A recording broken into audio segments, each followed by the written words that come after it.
नमस्ते दोस्तों, कैसे हैं आप। मैं Sujeet Kumar incredible IAS academy में आपका हार्दिक स्वागत करता हूं।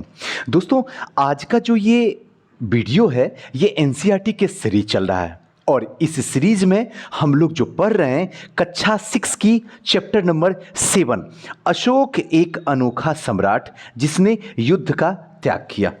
यानी सीधी सी बात है कि आज जो हम लोग पढ़ने वाले हैं अशोक के बारे में पढ़ने वाले हैं, और अगर अशोक की चर्चा हो गई तो सीधी सी बात है ये चर्चा होगी मौर्य वंश की, और अगर मौर्य वंश की बात करें तो ये प्राचीन काल में आता है।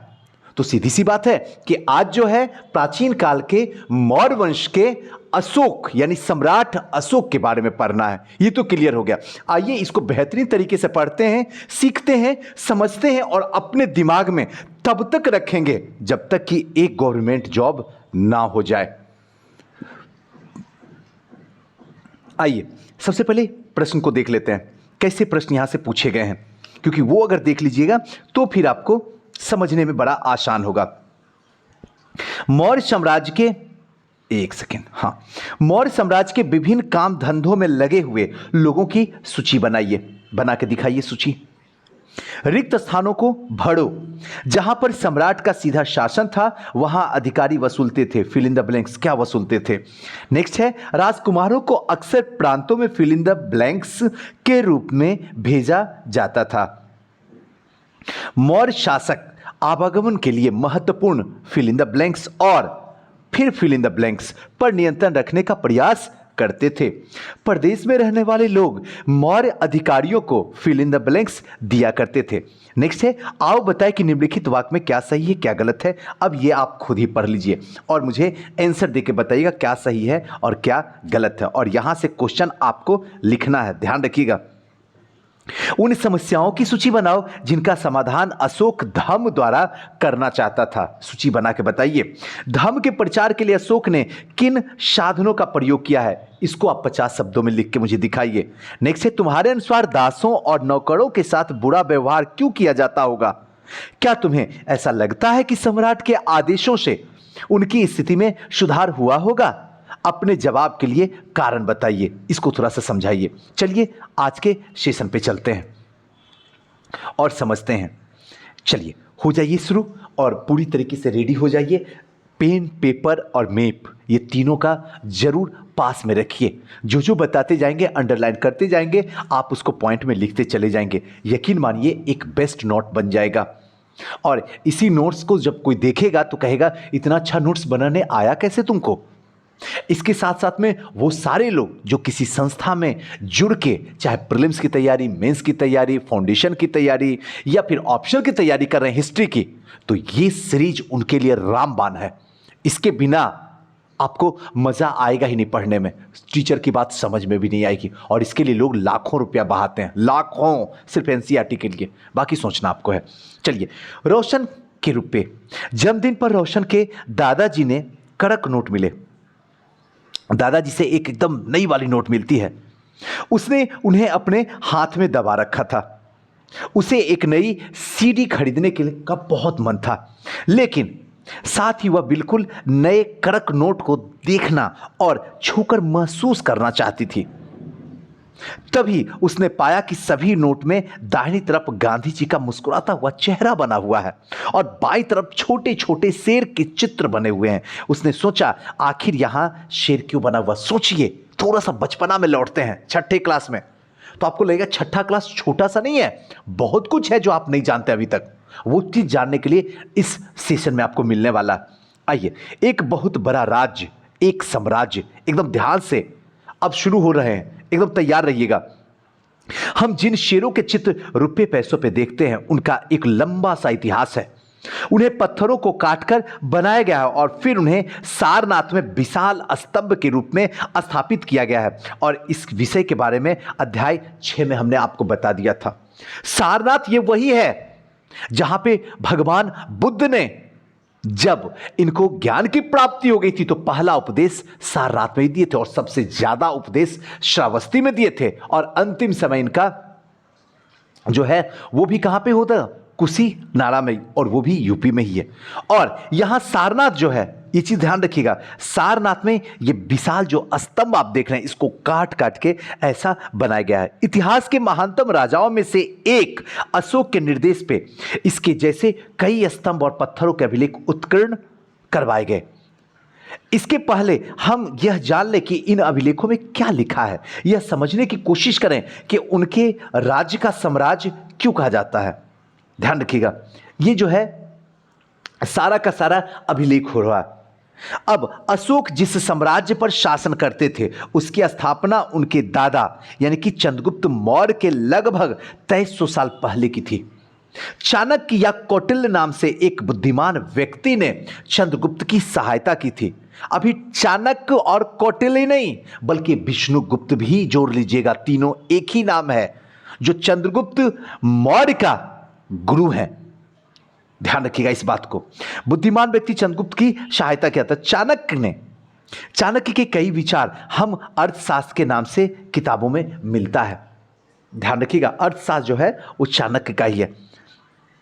और इसी में इस अर्थशास्त्र में जो चर्चा की गई है, वो अर्थशास्त्र की चर्चा नहीं की गई। कभी इस कंफ्यूजन में मत रहिएगा, नोट डाउन कर लीजिएगा। इसमें राजनीति की चर्चा की गई है और कई बार क्वेश्चन पूछा है। जब एक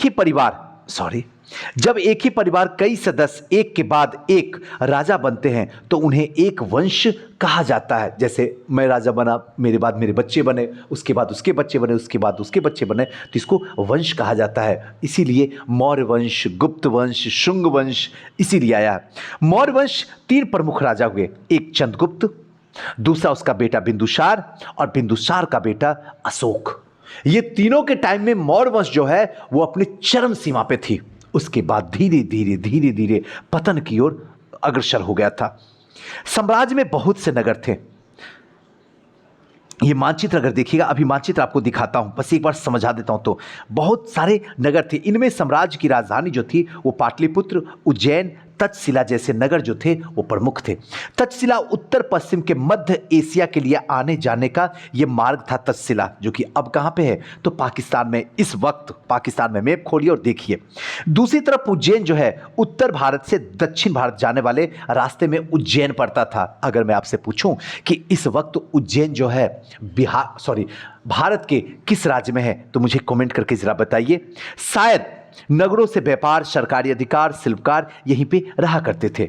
साम्राज्य के बहुत बड़े क्षेत्र में किसानों और पशुपालकों के लिए गांव बसे हुए थे। मध्य भारत जैसे इलाका में ज्यादातर हिस्सा जंगलों से भरा हुआ था। वहां के लोग फल फूल का संग्रह करके, जानवरों का शिकार करके जीविका चलवाते थे और साम्राज्य के अलग अलग इलाके में भिन्न भिन्न तरीके से निवास करते थे। सीधा सा मतलब ये हुआ कि साम्राज्य की जो राजधानी थी वो पाटलिपुत्र थी। उज्जैन और तक्षशिला जैसे प्रमुख नगर भी यहाँ पे मौजूद थे। जहाँ तक्षशिला जो है उत्तर और पश्चिम, जैसे देखिए एक चीज़ आपको यहाँ पे सिखा दूँ ताकि आपको मज़ा आ जाए और जीवन भर याद रहे। जैसे इस तरीके से ये उत्तर हुआ, ये दक्षिण हुआ।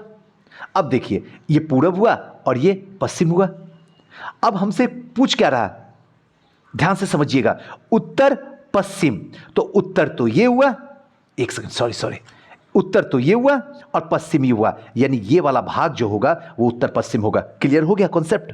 हाँ, ये चीज ध्यान रखिएगा। दूसरी तरफ उज्जैन यानी कि उत्तर भारत से दक्षिण भारत, यानी कि उत्तर भारत से सीधा दक्षिण भारत, इस वाला एरिया को। क्लियर हो गया ना? आइए, इसी में बहुत बड़े क्षेत्र जो है, जो मध्य भारत था, मिडिल वाला जो था, वो सबके सब जो है पूरी तरीके से जंगल हुआ करते थे। यहाँ पे लोग कंद मूल, फल फूल, पशुपालन, इसी सब का क्या करते थे, काम करते थे। ज़्यादातर हिस्सा जंगलों से भरा हुआ था। इसी का संग्रह करते थे, इसी का शिकार करते थे और इन्हीं से इनका जीवन यापन होता था। अब ये जो देख रहे हैं, ध्यान रखिएगा, ये मौर्य साम्राज्य के उस समय के प्रमुख नगर हैं और अभिलेख से ये प्राप्त हुए हैं। अब ये मैप को थोड़ा सा समझ लीजिए, आप देख लीजिए। चलिए आइए ऊपर चलते हैं। राज्य साम्राज्य कैसे भिन्न है, राज्य जो है साम्राज्य से किस तरीके से अलग है। चूंकि साम्राज्य राज्यों से बड़े होते हैं, साम्राज्य जो होता है वो राज्य से बहुत बड़ा होता है और इनकी रक्षा के लिए बड़ी सेना की जरूरत होती है। इसलिए सम्राटों को राजाओं की तुलना में ज्यादा जो है संसाधन की जरूरत होती है। जैसे अगर पूछें आपसे, देश बड़ा या राज्य, राज्य बड़ा या जिला, जिला बड़ा बड़ा या ब्लॉक, ब्लॉक बड़ा या गांव। आपको अब क्लियर कॉन्सेप्ट हो गया होगा मैं क्या बोलना चाह रहा हूं। इसी कारण से इन्हें बड़ी संख्या में कर इकट्ठा करने वाले अधिकारी की जरूरत होती थी। राज्य और साम्राज्य में बता दिए अंतर, और इसी कारण से जो साम्राज्य इतना बड़ा होता था उसमें कर इकट्ठा करने वाले अधिकारियों की बहुत ज्यादा जरूरत पड़ती थी। साम्राज्य का प्रशासन, चूंकि मौर्य साम्राज्य बहुत बड़ा था इसलिए अलग अलग हिस्सों पे अलग अलग ढंग से शासन किया जाता था। पाटलिपुत्र और उसके आसपास के इलाके पे सम्राट का सीधा नियंत्रण होता था। पाटलिपुत्र और उसके आसपास का इलाका पे राजा खुद ही नियंत्रण रखता था। क्लियर है ना? मतलब यह हुआ कि इलाके में गांव और शहरों में किसान, पशुपालक, शिल्पकार, व्यापारियों से कर इकट्ठा करने के लिए राजा अधिकारी की नियुक्ति करता था। जहां पे अपने रहता था वहां तो रहता ही था, बाकी जहां पे वो नहीं जाता था वहां अधिकारियों की नियुक्ति करता था जिससे कि कर आसानी से इकट्ठा किया जा सके। जो राजा के आदेश का उल्लंघन करते थे अधिकारी उनको सजा भी देते थे। इनमें से कई अधिकारी को वेतन भी दिया जाता था। संदेशवाहक की जगह पर दूसरी जगह घूमते रहते थे और राजा को जासूसी अधिकारियों के कार्यकलाप पर नजर रखते थे। इन सब के ऊपर सम्राट था जो राज्य परिवार, वशिष्ठ मंत्रियों की सहायता और सब पर जो है ये नियंत्रण रखता था। सबके ऊपर सबका नियंत्रण होता था। अगर कोई अधिकारी है तो उसके ऊपर गुप्तचर होते थे जो नियंत्रण करके रखते थे। और इतना ही नहीं, जो राजा के जो करीब होते थे उनके ऊपर भी अधिकारी के कार्यकलाप कैसा उस पर भी नजर रखा जाता था। मौर्य साम्राज्य के भीतर कई छोटे क्षेत्र और प्रांत थे। इन पर तक्षशिला या उज्जैन जैसे प्रांतीय राजधानियों शासन किया जाता था। तक्षशिला या फिर उज्जैन। कुछ हद तक पाटलिपुत्र के इन क्षेत्रों पर नियंत्रण रखा जाता था और अक्सर राजकुमारों को वहां का राज्यपाल बनाकर भेजा जाता था। लेकिन ऐसा लगता है इन जगहों पे स्थानीय परंपराओं और नियम को माना जाता था। ऐसा फील होता कि यहां पे क्या किया जाता था, कुछ जगहों पे ऐसा होता था जहां पे जो राजकुमार होते थे उनको वहां पे भेजा जाता था गवर्नर बना के या कहे तो राज्यपाल बना के। प्रादेशिक केंद्रों के बीच विस्तृत क्षेत्र थे। इनके इलाकों में मौर्य शासक सिर्फ मार्गों और नदियों पर नियंत्रण रखने की कोशिश करते थे। जो विस्तृत क्षेत्र होता था इन इलाकों में मौर्य शासक जो होते थे वो मार्ग, रास्ता और नदी, इन दोनों पर नियंत्रण रखने की कोशिश इनकी होती थी, जो प्राथमिकता में रहती थी। आवागमन के लिए महत्वपूर्ण थे। यहां से उन्हें जो संसाधन कर या भेंट के रूप में मिलते थे उसे इकट्ठा किया जाता था। उदाहरण के लिए अर्थशास्त्र में लिखा हुआ है उत्तर पश्चिम कंबल के लिए और दक्षिण भारत सोना, कीमती पत्थर के लिए प्रसिद्ध था। संभवतः संसाधन के रूप में नजराना के रूप में इकट्ठे भी किए जाते थे। नजराना जो होता था वो गिफ्ट होता था। नजराना देखिए यहां भी है। यहां पे कर नियमित ढंग से इकट्ठा किए जाते थे। कहीं वहीं पे नजराना जो होता था वो अनियमित रूप से होता था। जब भी संभव हो इकट्ठा किया जाता था। ऐसे नजराना जो है विविध पदार्थों के रूप में ऐसे लोगों से लिए जाते थे जो इन्हें स्वेच्छा से, अपनी इच्छाओं से दिया करते थे। क्लियर? आइए, राजधानी में सम्राट मेगास्थनीज चंद्रगुप्त के दरबार में पश्चिम एशिया के यूनानी राज्य सेल्यूकस निकेटर का राजदूत था। ध्यान रखिएगा, मेगास्थनीज जो चंद्रगुप्त के दरबार में आया था वो सबसे पहले जो है वो पश्चिम एशिया के जो राजकुमार हैं कहें या राजा कहें, सेल्यूकस निकेटर।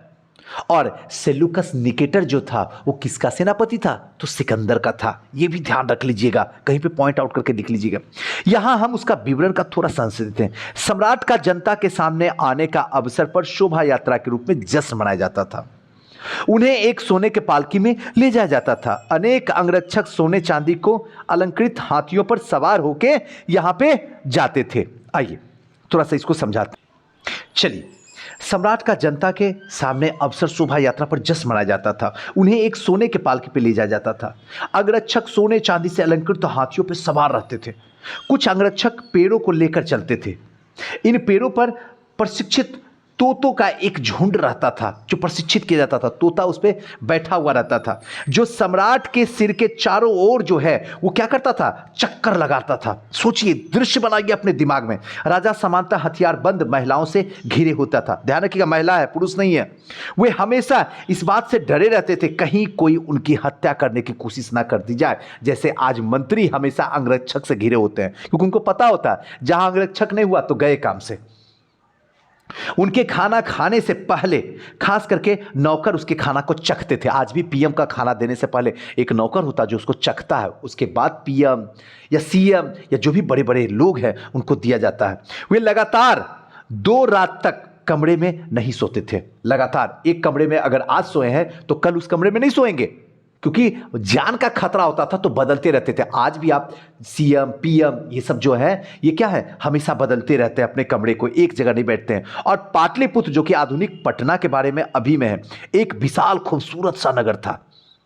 यह एक विशाल प्राचीन से घिरा हुआ था जिसमें 570 बुर्ज और 64 द्वार थे। 2 और 3 मंजिले वाले घर लकड़ी और कच्चे ईंट के बने हुए थे। राजा का महल जो होते थे काठ से बना था, जिसे पत्थर की नक्काशी से अलंकृत किया गया है। यह चारों तरफ से उद्यान और चिड़ियों के लिए बने बसेरा से घिरा हुआ था। सोचिए, इस तरीके से एक मतलब राजशाही तरीके से, राजा तो है ही था तो राजशाही तरीके से चलेगा ही। और अंत में जंगल वाले इलाके आते थे और यहां से लोग काफी हद तक स्वतंत्र थे। उनसे यह उम्मीद की जाती थी कि मौर्य पदाधिकारी हाथी, लकड़ी, मधु, मोम जैसी चीजें यहां से लाके देंगे। अशोक एक अनोखा सम्राट। आइए थोड़ा सा समझते हैं। अशोक मौर्य वंश का सबसे प्रसिद्ध शासक था। वह ऐसे पहले शासक थे जिन्होंने अभिलेख के द्वारा जनता तक अपने संदेश को पहुंचाया, लिख के पहुंचाया। अशोक ने ज्यादातर अभिलेख जो है प्राकृत भाषा और ब्राह्मणी लिपि में है। याद रख लीजिएगा एकदम दिमाग के अंदर, ये एकदम इंपॉर्टेंट पॉइंट है। भाषा जो थी इनकी प्राकृत थी, जैसे हमारी भाषा हिंदी है और हमारी लिपि जो है देवनागरी है। उस टाइम में भाषा प्राकृत और लिपि जो थी वो कैसी थी, ब्राह्मणी थी। और प्राकृत भाषा किसकी थी, जैन की या बुद्ध की? आप कमेंट बॉक्स में कीजिए, तब मुझे पता चलेगा आप पढ़ते हैं हमारे साथ या नहीं पढ़ते हैं। कलिंग युद्ध का वर्णन करता हुआ अशोक का अभिलेख। अपने एक अभिलेख में अशोक यह बात कही, राजा बनने के 8 साल बाद मैंने कलिंग विजय की। 8 साल के बाद राजा बन गया, 8 साल तक राज किया, उसके बाद कलिंग विजय किया। लगभग 1.5 लाख लोग बंदी बना लिए गए। 1 लाख से ज्यादा लोग जो है मारे गए। उनसे मुझे अपार दुख हुआ। क्यों मैंने इन 1 लाख लोगों को मार दिया? जब किसी स्वतंत्र देश को जीता जाता है तो लाखों लोग मारे जाते हैं और बहुत सारे बंदी बनाए जाते हैं। इनमें ब्राह्मण, श्रमण भी मारे जाते हैं। जो लोग अपने सगे संबंधी मित्रों को बहुत प्यार करते हैं तथा दासों और मृतकों के प्रति दयावान होते हैं, वो युद्ध में या तो मारे जाते हैं या फिर प्रियजनों को अपने खो देते हैं। इसलिए मुझे पश्चाताप हो रहा है कि जब मैंने धर्म पालन करने एवं दूसरों के को इसकी शिक्षा देने का निश्चय किया, तो मैं मानता हूं कि धर्म के माध्यम से लोगों का दिल जीतना बलपूर्वक विजय पाने से ज्यादा अच्छा है, जिससे प्रेम से जीता जा सके।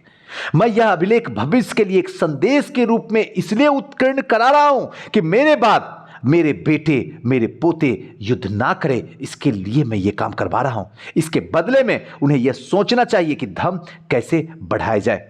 कलिंग की लड़ाई के युद्ध को लेकर अशोक के विचार कैसे परिवर्तन हुआ, जरा 50 शब्द में मुझे लिख कर दिखाएगा, मुझे बड़ा अच्छा लगेगा। धर्म संस्कृत शब्द धर्म का प्राकृत रूप है। नोट डाउन कर लीजिएगा अपने कॉपी में, यह इंपॉर्टेंट है, ध्यान रखिएगा। अशोक का कलिंग विजय।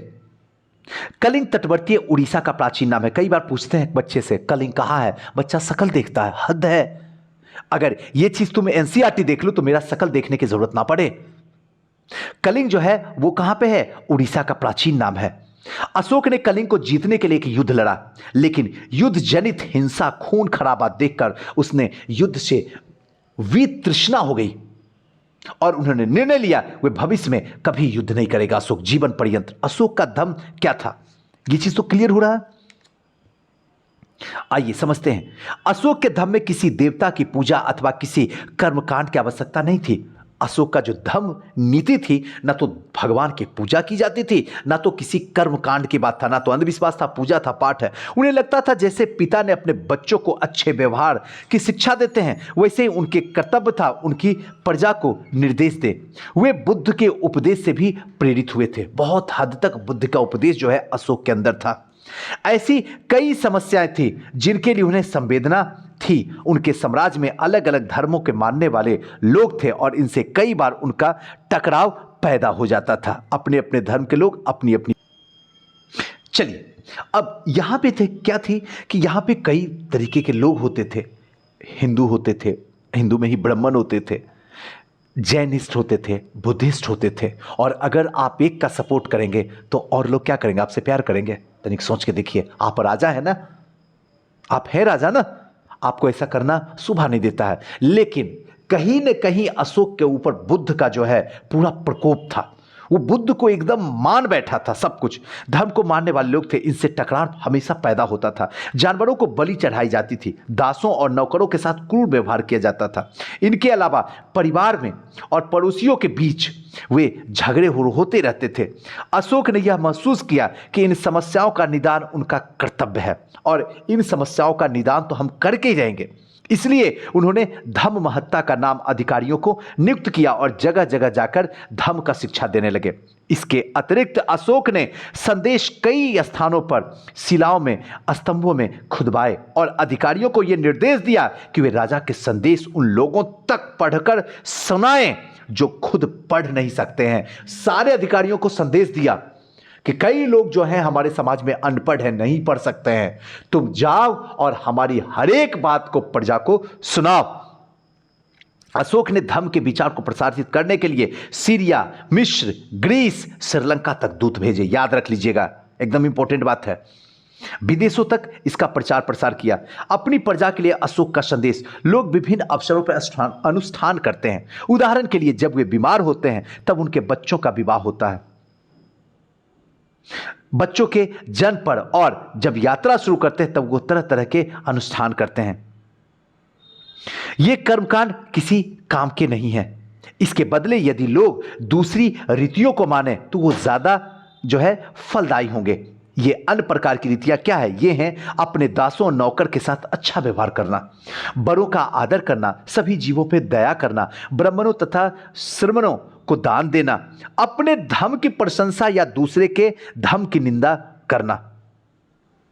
धर्म की प्रशंसा या दूसरे के धर्म की निंदा करना, दोनों ही बातें गलत है। ध्यान रखना, ना तो अपना प्रशंसा करना और ना दूसरों की निंदा करना, दोनों बात गलत हैं। किसी भी दूसरे धर्म का आदर करना चाहिए। यदि कोई अपने धर्म की बड़ाई और दूसरे धर्म की बुराई करता है तो वो वास्तव में अपने धर्म को ज्यादा नुकसान पहुंचा रहा है। इसलिए हर किसी को दूसरे के धर्म के प्रमुख विश्वासों को समझने की कोशिश करते हुए उसका आदर करना चाहिए। और इसीलिए आया है धर्मनिरपेक्ष पॉलिटी में।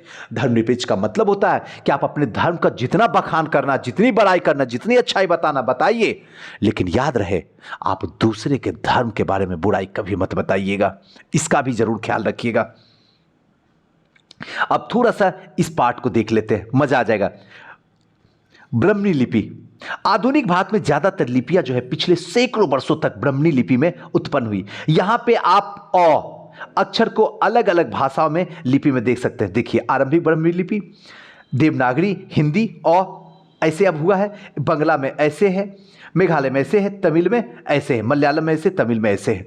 आइए अन्यत्र थोड़ा सा समझते हैं। मौर्य साम्राज्य के उभरने से थोड़े पहले, लगभग 2400 वर्ष पहले, चीन में सम्राटों ने चीन के दीवार का निर्माण शुरू कर दिया। थोड़े से पहले, ध्यान रखिएगा, मौर्य साम्राज्य के उभरने से थोड़े से पहले, एकदम इंपॉर्टेंट है, दिमाग में रखिएगा। 2400 वर्ष पहले चीन में जो है सम्राटों ने चीन का दीवार निर्माण शुरू किया। इससे बनाने का उद्देश्य था उत्तरी सीमा पर पशुपालक लोगों की रक्षा करना था। उत्तरी सीमा पे जो पशुपालक हैं उनको सुरक्षित करना था एक दीवार लगा के। लगभग 200 वर्षों तक इस दीवार का निर्माण कार्य चलता रहा। सॉरी, गलती हो गई, रियली सॉरी। 2000 वर्षों तक इस दीवार का निर्माण चला है। जो चीन का दीवार ऐसे ही नहीं है, विश्व का सबसे अजूबा में से एक है। 2000 साल तक इसका निर्माण चलता रहा चीन की दीवार का। क्योंकि साम्राज्य की सीमाएं बदलती रही और ये दीवार लगभग 6400 किलोमीटर लंबी है और इस पे पत्थर और ईंट की बनी है 6400 किलोमीटर। इसकी ऊपरी सतह सड़क जैसी चौड़ी है, ऊपर का सतह जो है सड़क जैसी चौड़ी है और इस दीवार के बनने में हजारों लोगों ने काम करना पड़ा था। हर 100 से 200 मीटर की दूरी पर इसकी निगरानी के लिए एक बुर्ज बना दिया गया जिससे कि देखरेख करता रहे। पड़ोसी देश के प्रति अशोक का रवैया चीनी सम्राट के रवैया से कैसे भिन्न था। अब थोड़ा सा ये कुछ उपयोगी शब्द है इसके बारे में, साम्राज्य, राजधानी, अधिकारी, संदेशवाहक, प्रांत और धर्म। और इसी तरीके से आज जो हमारा है एनसीईआरटी कक्षा 6 का चैप्टर नंबर 7 समाप्त होता है। हमने देखा ये अभी समाप्त नहीं होता, ये 12 क्लास तक चलने वाला है और ये धूम मचने वाली है। बस सहयोग, सपोर्ट, प्यार ये आपका बस बना रहना चाहिए। फिर मैं जान लगा कि इसको सीरीज को चलाऊंगा, लेकिन छोड़ने वाला नहीं हूं। बस आपसे हार्टली गुजारिश है, प्लीज कमेंट कीजिए क्योंकि आपका कमेंट हमें एनर्जी देता है। विश्वास कैसा लग रहा है, क्या और परिवर्तन किया जाए ताकि सुजीत सर और ये बेस्ट हो सकता है, तो आप मुझे सजेशन जरूर दीजिए और हो सके तो इस वीडियो को ज़्यादा से ज़्यादा शेयर कीजिए। थैंक यू, नमस्कार।